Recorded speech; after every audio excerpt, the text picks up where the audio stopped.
एक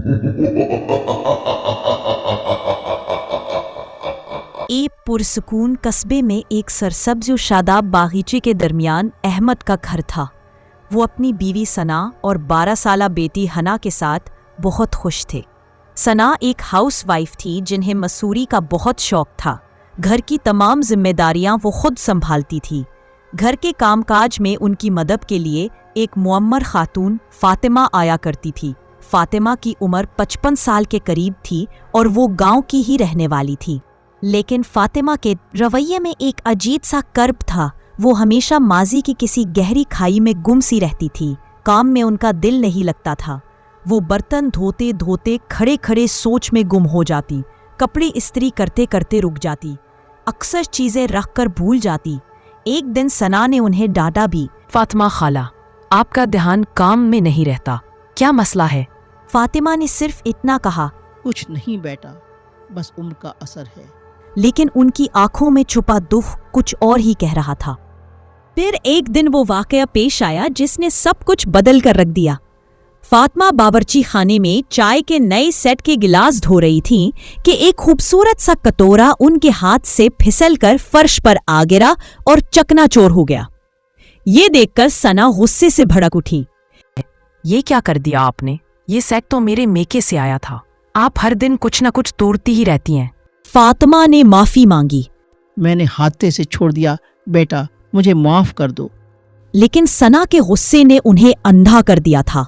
नहीं, अब इनफ इज इनफ, आपको यहाँ से जाना होगा। फातिमा के आंसू निकल आए। बेटा मुझे मत निकालो, मेरा गुजारा तुम्हारी नौकरी से ही चल रहा है। लेकिन सना ने उनकी एक न सुनी। मैंने फैसला कर लिया है, तुम्हें अब यहाँ से जाना होगा। रात हो चुकी थी। फातिमा अपने कमरे में एक पुराना सा संदूकचा खोल रही थी। उनके हाथ कांप रहे थे। संदूकचे के अंदर गुड़िया थी जिसे देखते ही फातिमा की आंखों में आंसू आ गए। मेरी प्यारी बेटी, मेरी चांद सी गुड़िया, आज मुझे तेरे बगैर ही जाना पड़ेगा। लेकिन तो डरना नहीं, तो यहीं रहेगी। जो कुछ मैंने तेरे साथ किया, अब तो खुद ही अपना रास्ता बनाना। सुबह होते ही फातिमा ने हना को अपने पास बुलाया। हना बेटा, ये लो मेरी तरफ से एक तोहफा। हना की आंखें खुशी से चमक उठे। वाह, क्या खूबसूरत गुड़िया है। लेकिन फातिमा खाला, आज तो मेरी सालगिरह नहीं है। बेटा, तुम्हारी अम्मी ने मुझे नौकरी से निकाल दिया है। मैं आज यहाँ से जा रही हूँ। जाने से पहले तुम्हें ये गुड़िया दे जाना चाहती थी। हना की आंखों में आंसू आ गए। लेकिन क्यों? आप क्यों जा रही हैं? वजह मत पूछो बेटा, बस एक बात याद रखना, ये कोई आम गड़िया नहीं है। इसका नाम नक्की है। ये तुम्हारी हिफाजत करेगी, तुमसे बात भी करेगी, लेकिन इसे कभी गुस्सा मत दिलाना और कभी उसे अकेले मत छोड़ना। सबसे बढ़कर इस राज को किसी पर जाहिर मत करना। हना ने संजीदगी से सर हिलाया। मुझे वादा है फातिमा खाला, मैं किसी से कुछ नहीं कहूंगी। फातिमा के जाने के बाद घर में एक अजीब सी खामोदी छा गई। हिना अपना ज्यादातर वक्त निक्की के साथ गुजारने लगी। वो इससे बातें करती, उसे खिलाती पिलाती, उसके साथ सोने लगी। एक रात सना ने देखा कि बावर्ची खाने में छोटे छोटे पाँव के निशान हैं। वो हिना के कमरे में गई तो वो गहरी नींद सो रही थी। सुबह नाश्ते के वक्त सना ने पूछा, हिन्ना, क्या तुम रात को बावर्ची खाने में आई थी? नहीं अम्मी, मैं नहीं था। शायद निक्की हो, उसे रात को घूमना पसंद है। सना गुस्से में बोली, ये सब बकवास बंद करो। तुम्हें इस गुड़िया के बारे में ऐसी अजूब बातें करना बंद करना होगा।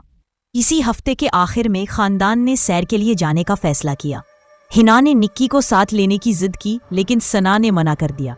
जंगल के दरमियान से गुजरती सड़क पर कार चल रही थी कि अचानक ब्रेक ने काम करना बंद कर दिया।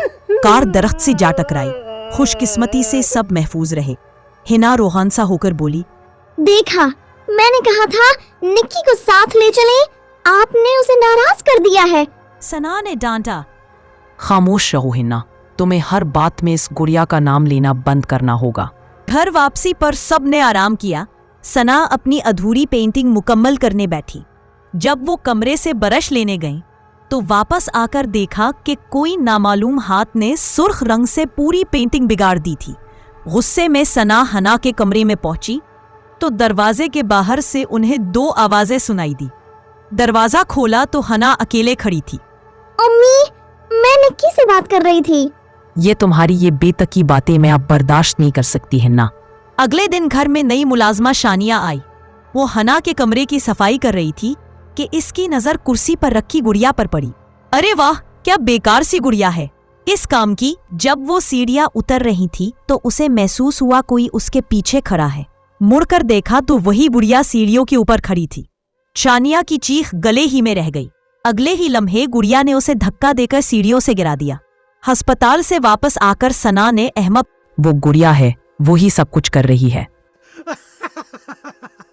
क्या कह रही हो तुम? लगता है हन्ना की बातों ने तुम्हें भी मुतासिर कर दिया है।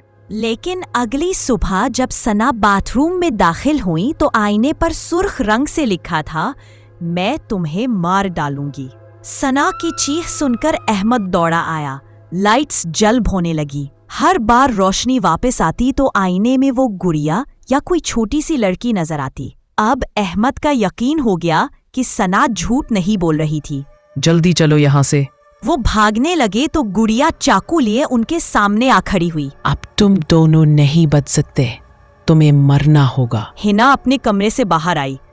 निक्की, ये तुम क्या कर रही हो? मेरे वालिदैन को छोड़ दो। मैं तुम्हारे वालिदैन से नफरत करती हूँ। मैं उन्हें आज मार कर रहूंगी। मैं वो हूँ जिसे 12 साल पहले, जिस दिन तुम पैदा हुई थी, तुम्हारे वालिद ने अपनी गाड़ी से रोन डाला था। मेरी माँ फातिमा, जो तुम्हारे घर काम करती थी, वो उस दिन रोती रह गई। तुम्हारे वालिद ने अपनी बीवी को अस्पताल ले जाने की जल्दी में मुझ पर ध्यान नहीं दिया। मेरी माँ ने एक बाबा के पास जाकर मेरी रूह इस गुड़िया में बसाई। वो तुम्हारे घर तुम्हारे वालिदैन से बदला लेने आई थी और आज से 4 दिन बाद अमाउस की रात मैं तुम्हारे जिस्म पर कब्जा कर लूँगी। माफ़ कर दो हमें, मैंने जानबूझकर ऐसा नहीं किया था। मेरी बीवी की हालत खतरे में थी। अहमद गड़गड़ाया। गड़िया ने सना को हवा में उठाकर जोर से जमीन पर पटक दिया। अहमद ने हना को इशारा किया।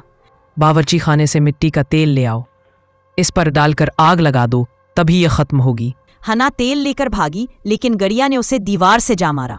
अहमद चीखा, नहीं, मेरी बेटी को छोड़ दो, मेरी जान ले लो, उसे छोड़ दो। गड़िया अहमद की तरफ बढ़ी। हना ने मौका पाकर सारा तेल गड़िया पर डाल दिया और माचिस से आग लगा दी। आग की लपेट में आकर गड़िया राख हो गई। अगले दिन अहमद और सना फातिमा के घर पहुंचे। उनके कदमों में गिरकर माफी मांगी। हमने बहुत बड़ी गलती की थी, आप वापस चले हमारे पास। फातिमा ने सबको गले लगा लिया। उनकी आंखों में बरसों का दुख था। तुम बेकसूर हो बेटा, वो हादिसा था। फातिमा वापस आ गईं। अब वो हना को अपनी बेटी की तरह चाहने लगीं। हना उन्हें दादी जान कहकर पुकारती। घर में फिर से वही पुरसुकून और खुशियां लौट आईं। हर तरफ मोहब्बत और अफहाम व तफहीम का माहौल था। रात के खाने पर सब इकट्ठे बैठते, कहानियां सुनाते, हंसते बोलते। फातिमा के चेहरे पर मुस्कुराहट वापस आ गई थी। वो जान गई थी कि उनकी बेटी को अब सच्ची आज़ादी मिल चुकी थी और इस घर में अब मोहब्बत ही मोहब्बत रह गई थी। हमारे चैनल को सब्सक्राइब करना मत भूलना।